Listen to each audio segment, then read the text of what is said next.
Salam sejahtera untuk kita semua. Materi kali ini akan menyampaikan struktur kondisi berikutnya. Di materi sebelumnya kita sudah belajar struktur kondisi if. Untuk materi kali ini, materi yang akan disampaikan adalah struktur kondisi switch. Materi ini saya mulai dengan membuat project baru dengan template-nya adalah template Java. Next. Kemudian beri nama projectnya dengan kondisi switch. Dan silakan ditentukan lokasi dari project dan jangan lupa create main class-nya juga dalam keadaan dicentang, karena ini akan secara otomatis akan membentuk satu method main di dalam kelas kita. Akhiri dengan mengklik button finish dan kita akan mulai dengan membuat struktur kondisi switch. Sesuai dengan materinya, saya ingatkan kembali kalau ada struktur kondisi artinya ada pengujian kondisi, dan hasil dari pengujian kondisi selalu dan hanya ada dua, yaitu true atau false, benar atau salah. Kalau benar maka ada aksi yang dijalankan, aksi pertama, dan kalau salah biasanya ada aksi kedua yang dijalankan. Sedikit bicara tentang algoritma. Untuk materi praktikum kali ini, saya awali dengan mendeklarasikan variabel integer yang namanya adalah angka, dan saya inisialisasi dengan nilai 4.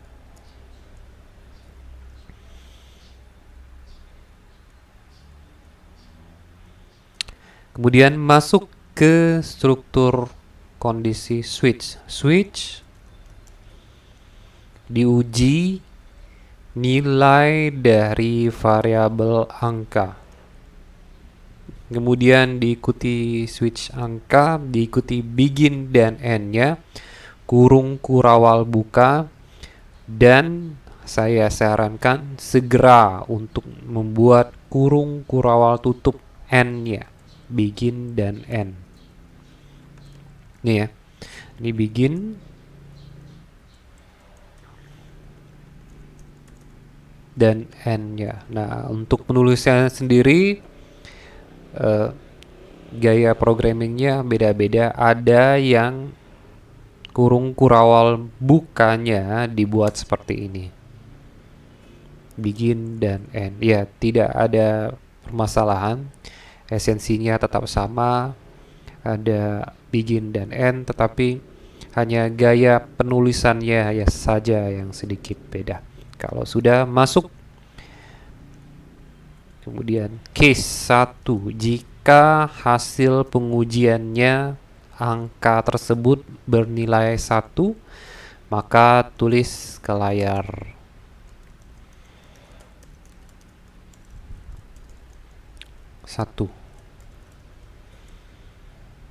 Kemudian segera akhiri dengan perintah break. Nah, perintah break ini artinya untuk keluar dari struktur switch. Jadi setelah kondisinya benar, maka Java akan mencari perintah break untuk keluar dari struktur kondisi switch. Oleh karena itu, untuk switch wajib harus ada. Oke, case 2. Case 2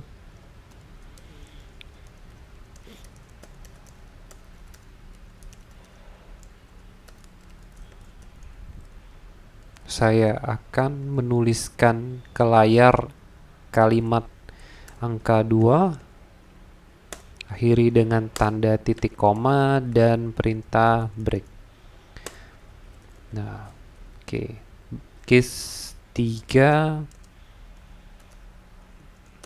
saya kosongkan, case 4, kemudian case 5. Nah, di case 5 saya akan menuliskan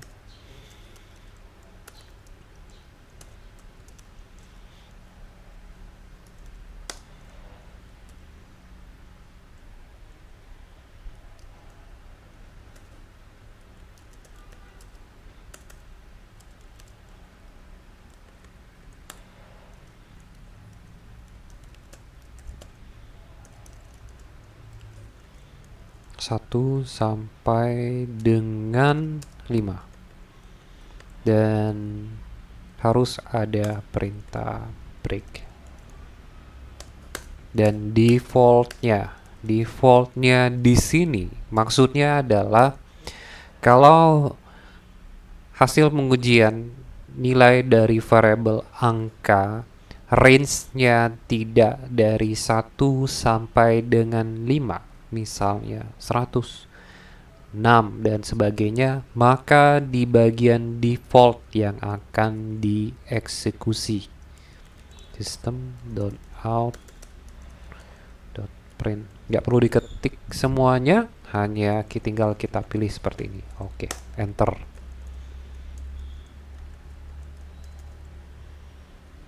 Bukan 1 sampai dengan 5.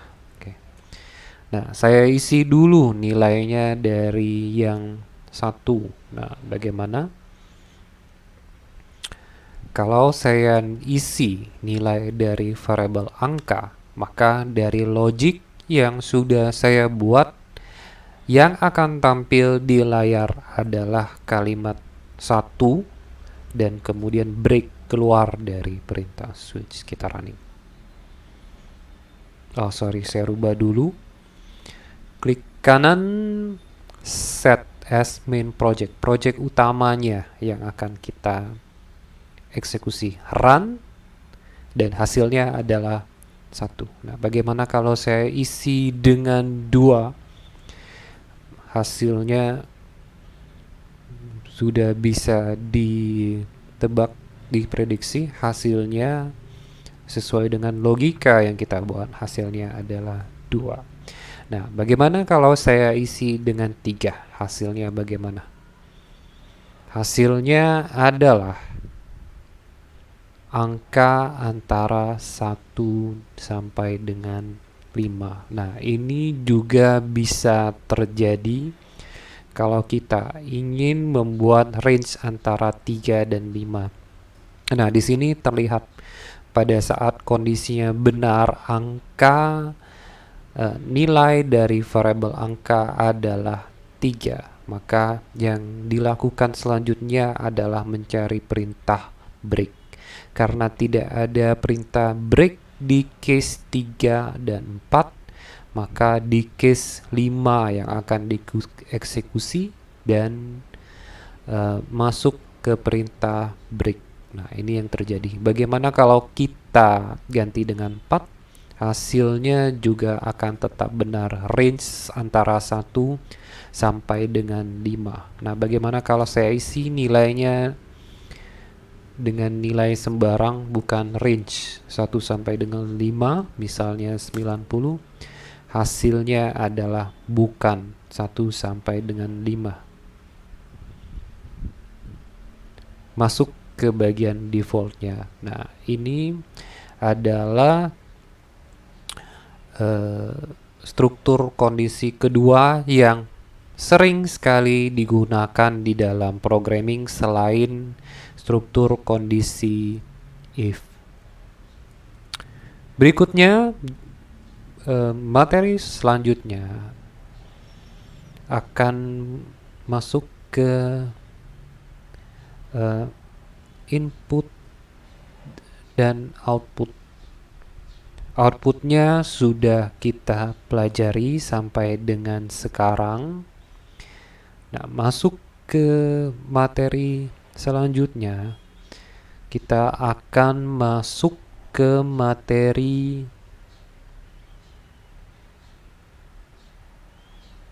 input dan output. Oleh karena itu, kita buat lagi project baru, file new project, dan template-nya sama, template Java application, next, kemudian diikuti dengan nama dari projectnya, input project prj input output. Silakan tentukan sendiri lokasi, folder, dan juga pastikan main class-nya dicentang. Jadi ini mempermudah kita sehingga kita tidak perlu lagi membuat metode main. Akhiri dengan mengklik button finish. Oke, saya aktifkan set as main project. Nah, sini saya buka. Oke. Nah, untuk menggunakan lebih tepatnya untuk output, input dan output, kita butuh library dari Java. Nah, library-nya apa? Library-nya adalah library IO. Oleh karena itu, kita harus menyertakan library tersebut dengan cara impor java .io .bintang. Oke, kemudian kita buat untuk input dan output. Nah, untuk input dan output kita butuh beberapa objek. Saya buat objek baru, input stream. Saya hanya mengetikkan input str dan menekan dan memilih. Ada pilihan. Oke. Reader sama dengan new input stream reader, new system .in.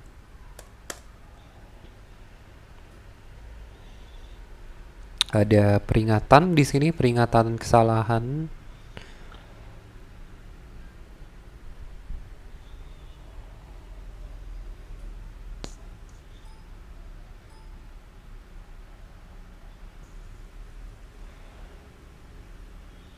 Oke, saya periksa terlebih dahulu.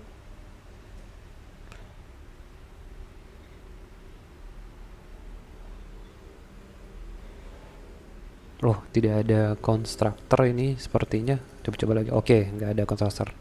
System.in, kemudian buffer reader,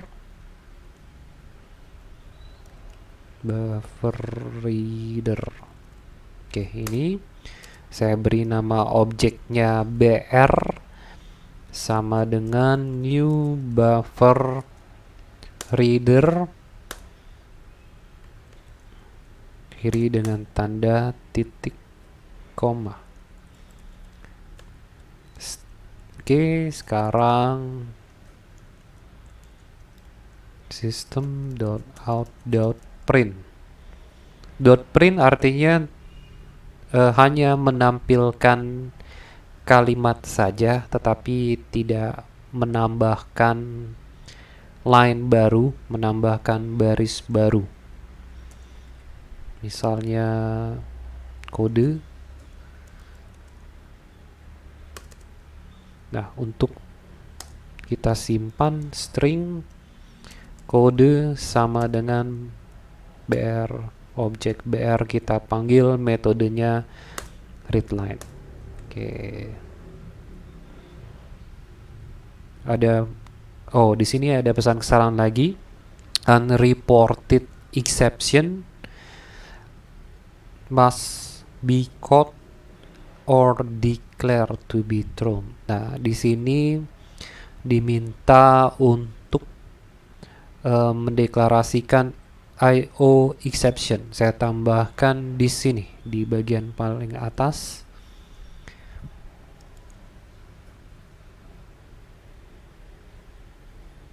Di bagian paling atas, throw IO exception. Oke, udah. Nah, tidak ada lagi pesan kesalahan. Kita running. Nah, seharusnya di sini sudah bisa menerima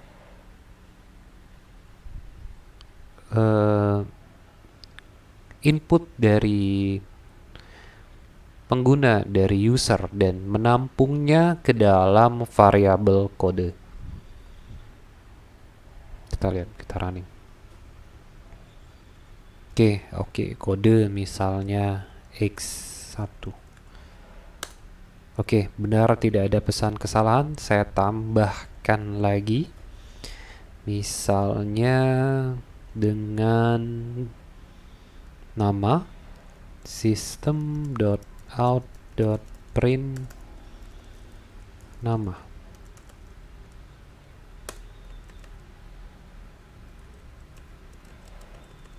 Dan saya simpan nilainya di dalam variabel nama.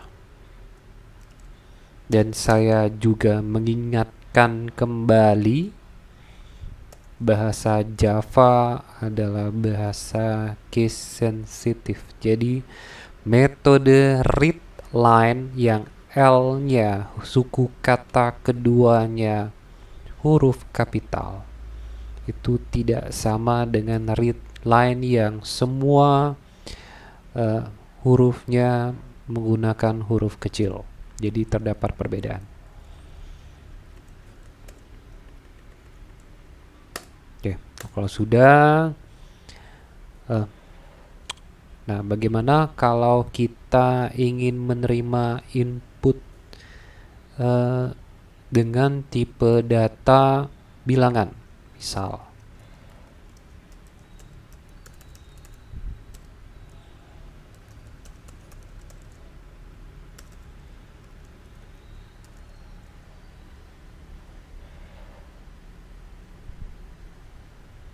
Misalnya tahun. Nah, tahun ini diisi dengan angka, dan karena misal sebagai contoh akan digunakan dalam perhitungan, maka akan kita simpan ke dalam variabel integer in tahun.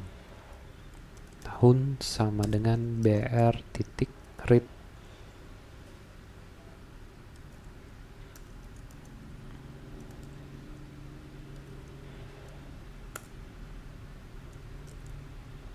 Nah, ada pesan error. Di sini pesan errornya adalah incompatible strings. Incompatible types string cannot be converted to integer. Artinya defaultnya yang diterima oleh Java adalah string. Nah, string ini tidak bisa disimpan ke variabel integer. Oleh karena itu harus kita convert integer dot parsing integer. Nah, ini dibungkus. Oke, udah. Nah, ini integer dot parseIn artinya kita mengconvert string menjadi integer. Nah, yang berikutnya adalah misal apa ya, misalnya indeks prestasi IP, misalnya indeks prestasi IP saya singkat. Nah, akan disimpan ke variabel dengan tipe data bilangan pecahan, bilangan desimal yang tipe datanya double. Nah, bagaimana caranya?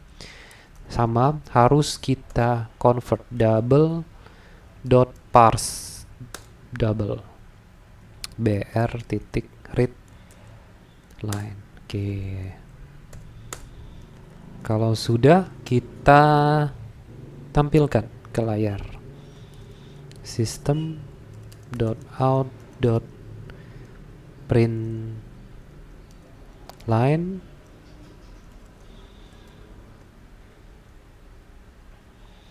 Misalnya ada kode, saya sambung dengan string kosong, string karakter spasi tepatnya, nama, saya sambung lagi dengan karakter spasi, kemudian tahun, dan string spasi lagi, dan yang terakhir adalah IP. Oke. Nah, kita lihat bisa atau tidak.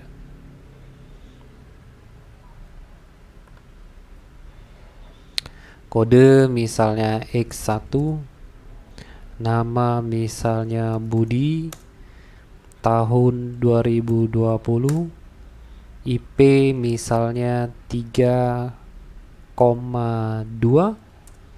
Oh, sorry, ada yang salah ya. Kesalahannya adalah floating decimal. Saya ulangi, artinya di sini harus menggunakan titik. Kode X1, nama Budi, tahun 2020, IP 3,3. Oke, nah ini hasilnya.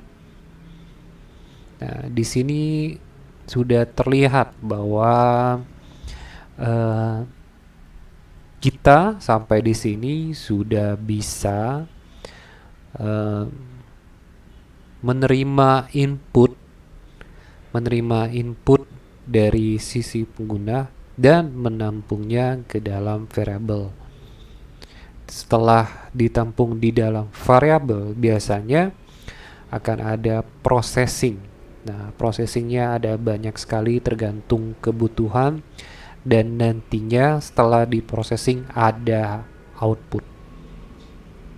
Ya, ini prinsip dasar dari programming: input, processing, dan output.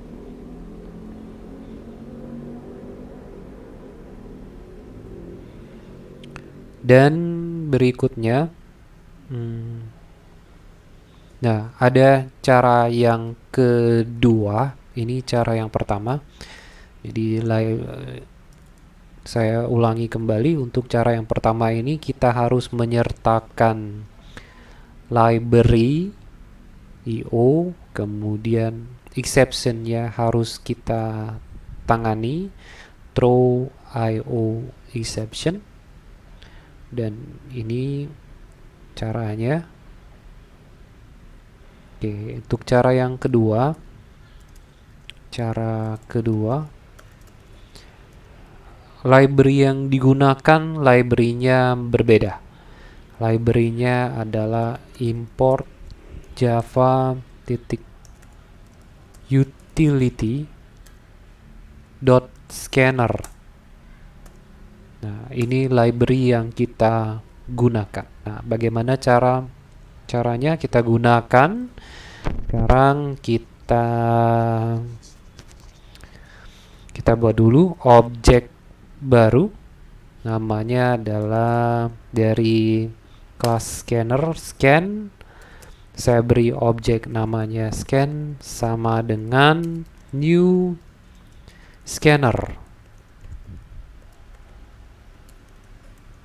dengan system.in. Oke, system.out.print misal kota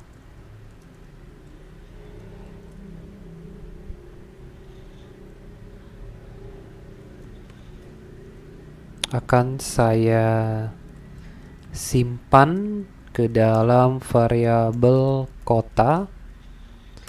Kita gunakan objek scan titik next line.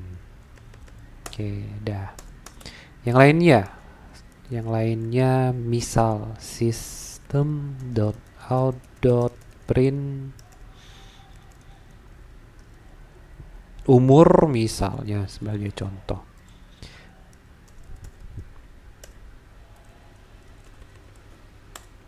String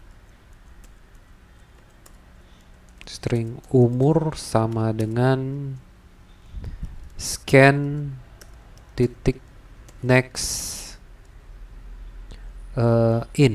integer. Oke, udah. Oh, apa ini, ada yang salah. Oh, harusnya ditimpan ke dalam integer. Dan yang berikutnya contoh yang lain. Misalnya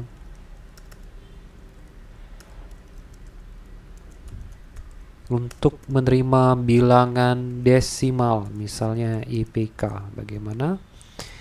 Double IPK sama dengan scan titik next double.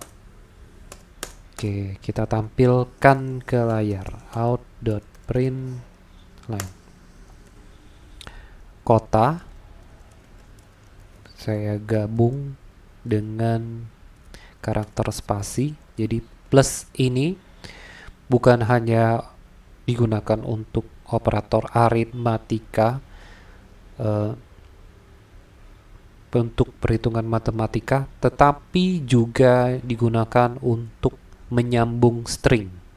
Menyambung string artinya menggabungkan dua buah string atau dua buah kalimat yang berbeda. Nah, seperti ini. Nilai dari variabel kota, nilainya nanti akan saya sambung dengan karakter spasi, dan saya sambung lagi dengan umur, dan saya sambung kembali dengan spasi dan IPK. Oke, udah, kita lihat lagi, kita running. Kode X1, nama Budi, tahun 2020, IP misalnya 3, koma biasanya diisi dengan titik 3.6, kemudian kota misalnya kota Palembang, kemudian umur 22, IPK-nya 3.21. Oh, masih ada yang salah.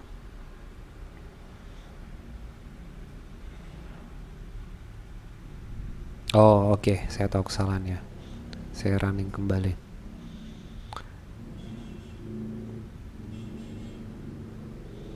Kode X1, nama Budi, tahun 2020, IP-nya diisi dengan titik 3,3, diisi dengan 3.3, kemudian kota Palembang, umur 21. Nah, untuk IPK di sini penulisannya dengan menggunakan tanda koma. Saya coba dulu 3,2. Oke, berhasil. Kenapa menggunakan koma? Di sini penjelasannya adalah karena regional setting dari notebook saya adalah Indonesia, dan untuk regional setting Indonesia, pemisah bilangan pecahan adalah tanda koma. Oleh karena itu, mengikuti standar dari notebook saya, maka untuk scanner dan khususnya bilangan double harus diisi dengan koma, 3,2.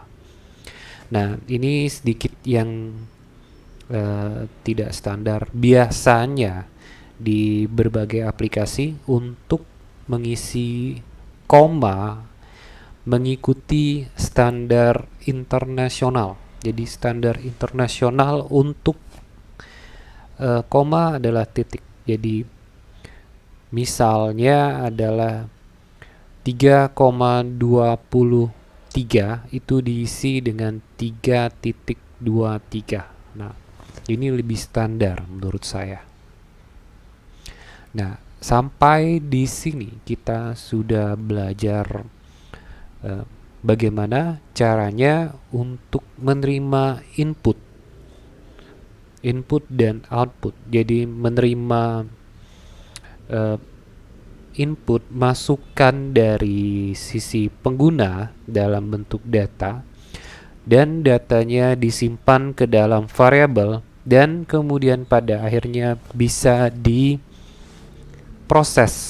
dan dibuat processing untuk kemudian dijadikan output kembali. Saya akhiri materi kali ini dengan ucapan semoga bermanfaat bagi kita semua. Semoga bisa membawa manfaat dan selamat belajar.